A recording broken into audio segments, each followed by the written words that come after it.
Personality plus अध्याय 33 क्रम व्यवस्था का पालन। क्रम व्यवस्था अनुक्रमिकता सिद्धांत का एक ऐसा अंग है जिसके अनुसार उद्भ्रांति को टाला जा सकता है। प्राकृतिक और सार्वभौमिक तत्व एक समुचित व्यवस्था के अनुसार अपने अपने स्थान पर कार्य करते हैं, जिसके कारण समस्त सृष्टि एक यंत्र से भी अधिक संपूर्णता के साथ कार्य करती है। यदि आकाश में स्थित तत्व अव्यवस्थित हो जाए तो समस्त सृष्टि का विनाश हो सकता है। इसी प्रकार यदि व्यक्ति का कारोबार अव्यवस्थित होता है तो उसकी समृद्धि का विनाश हो जाता है। पेचीदा से पेचीदा संगठन केवल अनुक्रमिकता और पद्धति के अनुसार निर्मित होता है। कोई व्यापार अथवा समाज बिना क्रम व्यवस्था के विस्तार ग्रहण नहीं कर सकता। यह सिद्धांत मुख्य रूप से सौदागर, व्यापारी और संस्थाओं का संग करने वालों के लिए एक अत्यंत ही महत्वपूर्ण है।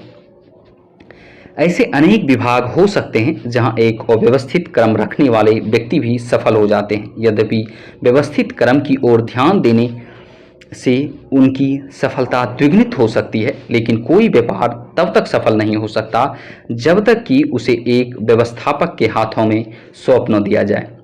सभी विशाल व्यापारिक संस्थाएं एक सुनिश्चित व्यवस्था के अनुसार निर्मित होती है। व्यवस्था के व्याघात से व्यापारिक योग्यता और मांगलिकता विनाश को प्राप्त होती है। जटिल व्यापार तथा संगठन प्राकृतिक उपकरणों के समान ही जटिल होती है, इसलिए उदारतापूर्वक समस्त विवरण की ओर ध्यान दिया जाना चाहिए। अव्यवस्थित व्यक्ति यह सोच लेता है कि मुख्य लक्ष्य को छोड़कर दूसरी बातों में लापरवाही बरती जा सकती है, किंतु वह यह भूल जाता है कि साधन के प्रति उदासीन रहकर ध्येय की पूर्ति नहीं हो सकती। क्रम विधान के अव्यवस्थित होने से संगठन नष्ट हो जाते हैं। विस्तृत क्रम विधान के प्रति उदासीन रहने से किसी भी कार्य अथवा व्यापारिक संस्था की उन्नति नहीं हो सकती। जिन लोगों का जीवन क्रम अव्यवस्थित होता है वे समय और शक्ति का बहुत बड़ा भाग व्यर्थ में नष्ट करते हैं। चीज़ों की प्राप्ति के लिए इधर उधर दौड़ना भी सार्थक हो सकता है, बशर्ते व्यक्ति व्यवस्थापूर्वक कार्य करे। उसी आधार पर सफलता भी प्राप्त की जा सकती है। दैनिक जीवन में वांछित वस्तुओं को पाने में जितना चिड़चिड़ापन, बदमिजाजी और अवसाद हमारे मन में आता है, उससे उतने ही परिणाम में शक्ति नष्ट हो जाती है।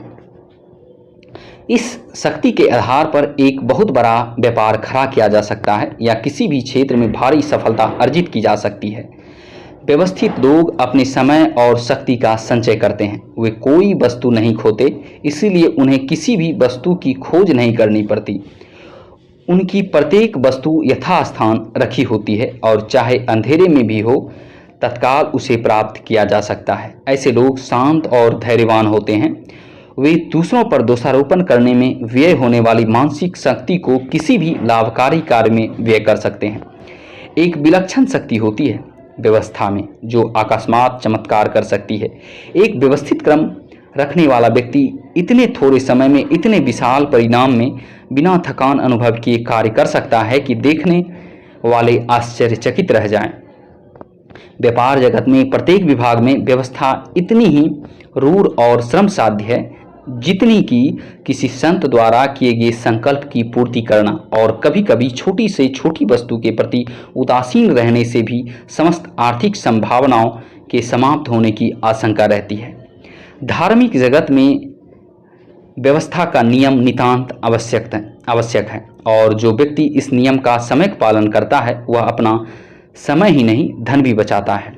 मानवीय समाज के सभी कृतित्व एक व्यवस्था के आधार पर टिके हुए हैं और वे इतने अपरिहार्य हैं कि यदि व्यवस्था समाप्त हो जाए तो उसके साथ प्रगति भी समाप्त हो जाएगी। उदाहरण के लिए साहित्य की महान उपलब्धियों पर विचार करिए। क्लासिक साहित्यकारों और महान प्रतिभाओं, महान काव्यों, असंख्य गद्य कृतियों, विशाल इतिहास ग्रंथों, आत्मा को आंदोलित करने वाली वक्तव्यों को लीजिए और इसके साथ ही मानव समाज के सामाजिक आदान प्रदान, उसके धर्मों, उसके विधि विधानों और पुस्तकीय ज्ञान के विशाल कोश को लीजिए।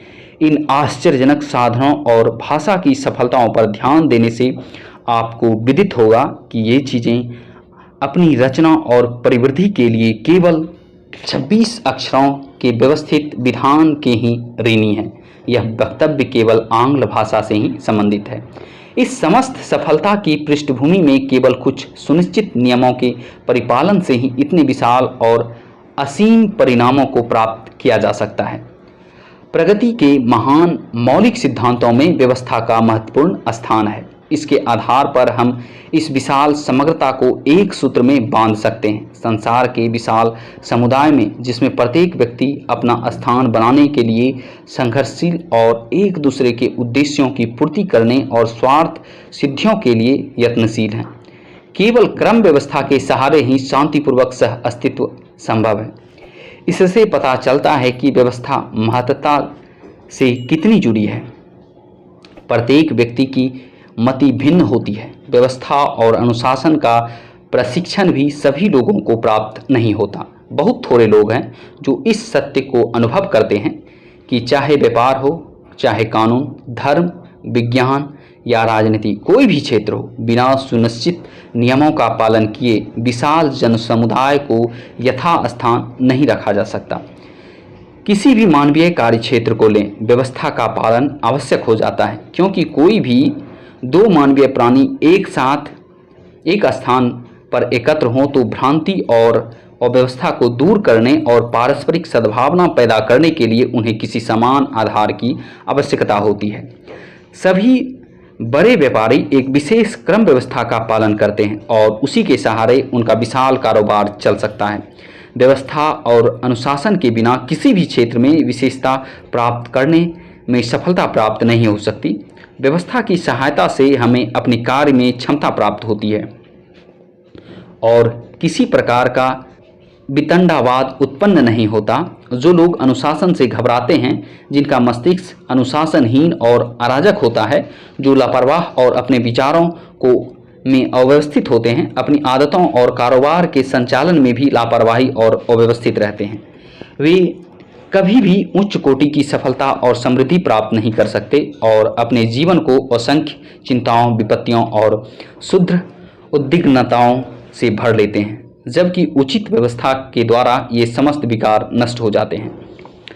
वह सफल व्यापारी जिसकी कार्य पद्धति शिथिल या दुष्कर होती है, उन दक्ष लोगों की समानता में जो आधुनिकतम साधनों का प्रयोग करते हैं पिछड़ जाएगा और अपनी संभावनाओं को प्राप्त न कर सकेगा और इसका दोषी वह स्वयं ही होगा। व्यवस्था ही वह विधान है जिसके सहारे किसी संगठन, व्यापार, चरित्र, राष्ट्र और साम्राज्य का निर्माण हो सकता है। व्यवस्था पूर्वक निर्माण करने वाला व्यक्ति सृष्टि करता है, उसका संवर्धन करता है, जबकि अव्यवस्थित व्यक्ति विघटन तथा विनाश करता है। यदि व्यवस्था और अनुशासन रखा जाए तो किसी भी व्यक्ति की शक्तियों के विकास, चरित्र की संपूर्णता और उसके संगठन के प्रभाव अथवा व्यापार के क्षेत्र की सीमाएं निर्धारित नहीं की जा सकती। ऐसा व्यक्ति प्रत्येक वस्तु को यथास्थान रखता है, प्रत्येक विभाग का दायित्व एक विशेष व्यक्ति को सौंपता है और इतनी योग्यता और संपूर्णता के साथ प्रत्येक कार्य का वर्गीकरण करता है कि आवश्यकता पड़ने पर अपने कार्य से संबंधित प्रत्येक विवरण की शीघ्रता से परीक्षा कर सकता है। व्यवस्था के निर्माण के ये चार तत्व आवश्यक हैं: तत्परता, शुद्धता, उपयोगिता और विशदता। तत्परता ही हमारे जीवन की परिचायक है। जागरूकता की भावना से ही हम प्रत्येक परिस्थिति पर तात्कालिक रूप से अधिकार प्राप्त कर सकते हैं। व्यवस्था प्रियता से ही वह क्षमता उत्पन्न और विकसित होती है। सफल सेनानायक वही होता है जो अपने शत्रु की अज्ञात योजनाओं का सामना करने की शक्ति से संपन्न हो। इसी प्रकार प्रत्येक व्यापारी में अपने व्यापार पर प्रभाव डालने वाली अदृष्ट गतिविधियों का सामना करने की तत्परता होनी चाहिए। जिन व्यक्तियों के हाथ, हृदय और मस्तिष्क सदैव सतर्क और तत्पर होते हैं और जिन्हें यह मालूम होता है कि वे क्या कर रहे हैं और उस कार्य को वे व्यवस्थापूर्वक एवं दक्षतापूर्वक करते हैं, अनायास उनकी गति तीव्र से तीव्रतर होती जाती है। उन्हें समृद्धि के बारे में उद्विग्न होने की आवश्यकता नहीं रहती। वे चाहे या न चाहे, समृद्धि उन्हें प्राप्त होती ही है। शुद्धता और स्पष्टता का समस्त व्यापारिक उद्योग धंधों में अत्यंत महत्वपूर्ण स्थान है। शुद्धता व्यवस्था क्रम के सहारे ही संभव हो सकती है और व्यापारी अपने कारोबार में व्यवस्था स्थिर नहीं रख पाता उसका व्यापार एक दिन नष्ट हो जाता है। बहुत से लोग यह प्रयत्न करते हैं कि उनके कर्म में तो शुद्धता अथवा अस्पष्टता आ जाए, कथन में यह आए न या न आए। यह धारणा बहुत अधिक प्रचलित है लोगों को अयोग्य तथा अक्षम बनाती है। ऐसे लोग कभी भी दुष्कर और अस्थायी महत्व के कार्य संपन्न नहीं कर सकते। जो लोग अपना या अपने मालिक का समय अपनी भूलों को शुद्ध करने में व्यय करते हैं अथवा नष्ट करने की स्थिति पैदा करते हैं, या जिनकी भूलों को शुद्ध करने के लिए दूसरे व्यक्ति की सेवाओं की आवश्यकता पड़ती है, वे कभी संसार में अपने पद को सुरक्षित नहीं रख सकते और न ही संसार के समृद्ध और सफल लोगों की श्रेणी में स्थान बना सकते हैं। ऐसे लोग अपने सकारात्मक व्यक्तित्व से भी किसी को प्रभावित नहीं कर पाते हैं। मैं तो यही कहूँगा कि इन लोगों का व्यक्तित्व सकारात्मक होता ही नहीं बल्कि नकारात्मक होता है। उपयोगिता पद्धति पूर्वक किए गए हर कार्य में उत्पन्न होती है। जब कोई कार्य व्यवस्था पूर्वक न किया जाएगा, उसका कोई उपयोगी परिणाम नहीं निकल सकता। यदि कोई कृषक अपने खेती की पैदावार में वृद्धि करना चाहता है तो केवल बीज बोने और पौधों की रक्षा करने तक ही उसके कर्तव्य की इतिश्री नहीं हो जाती, वरन बीज बोना तो ठीक समय पर बोना, इसका भी उसे ध्यान रखना होता है। अनुकूल ऋतु में बीज बोया जाएगा, तभी पैदावार में वृद्धि होने की आशा की जा सकती है। उपयोगिता का गुण लाने के लिए हमें व्यवहारिकता के लक्ष्य पर दृष्टि रखनी होगी और उस लक्ष्य की पूर्ति के लिए श्रेष्ठ साधनों का प्रयोग करना होगा। केवल परिभाषाओं और अप्रासंगिक उलझनों में उलझकर हमें मुख्य वस्तु पर ही ध्यान देना चाहिए, जो तत्व मितव्ययता के सिद्धांत के अनुरूप सिद्ध होते हैं। केवल उन्हीं उपयोगी तत्वों का सहारा लेना चाहिए। जिस समय हम अपने मस्तिष्क की शक्तियों को कपोल कल्पनाओं के फेर में न डालकर उन्हें व्यवहारिक कर्तव्य में नियोजित करते हैं, तो फिर क्षेत्र चाहे सांसारिक हो या नैतिक अथवा दक्षता शक्ति, ज्ञान और समृद्धि किसी से भी संबंधित हो, हमारी इन सभी क्षमताओं में वृद्धि होती है। किसी व्यक्ति की उपयोगिता की पहचान यही है कि वह अपने चारों ओर के मानव समुदाय के लिए कितना ही मात्रा में उपयोगी सिद्ध होता है, क्योंकि जैसा कर्म होगा उसी के अनुसार उपयोगिता होगी। विशदता मनुष्य का एक मानसिक गुण है, जिसके सहारे वह प्रत्येक कार्य के सूक्ष्म विवरण को एक नियामक सिद्धांत के द्वारा एक सूत्र में बांधता है और संपूर्णता के साथ उन्हें में समा सकता है। यह एक ऐसी क्षमता है जो हमें संगठन और प्रशासन की योग्यता प्रदान करती है। एक सफल व्यापारी अपने व्यापार के सूत्र से विवरण को भी अपने मस्तिष्क में रखता है और अपने व्यापार के रूप और आकार के अनुकूल उपयुक्त व्यवस्था द्वारा उसका नियमन करता है। एक आविष्कारकर्ता अपनी मशीन के सभी पुर्जों को अपने मस्तिष्क में रखता है और भलीभांति जानता है कि केंद्रीय यांत्रिक सिद्धांत के स्थान उनकी क्या संगति है। इस प्रकार वह अपने आविष्कार को संपूर्णता प्रदान करता है। एक लेखक भी अपने उपन्यास की रचना करते समय समस्त पात्रों या घटनाओं का पारस्परिक संबंध अपनी कल्पना में स्थिर करके पूर्ण तथा अस्थायी साहित्यिक कृति की रचना करने में सफल होता है। विश्लेषण और संश्लेषण की एकीभूत सामर्थ्य का ही दूसरा नाम विशदता है। वही व्यक्ति जिसके मस्तिष्क में इतनी क्षमता है कि अति सूक्ष्म विवरण को अधिकाधिक परिमाप में व्यवस्था और अनुक्रमिकता के साथ स्थान दे सके, एक विलक्षण प्रतिभा संपन्न व्यक्ति माना जा सकता है। हर व्यक्ति में विलक्षणता नहीं होती, नो ही ऐसा होना आवश्यक है, किंतु अपने विचारों और कार्य व्यापार में व्यवस्था की ओर सावधानी रखने से सभी लोगों की मानसिक शक्ति में विकास होता है। प्रतिभा में गहनता उत्पन्न होती है और उनकी शक्तियां घनीभूत होती हैं। परिणामतः समृद्धि उनके संकेत पर नाचती है। इन लोगों के व्यक्तित्व की सकारात्मकता देखते ही बनती है। धन्यवाद।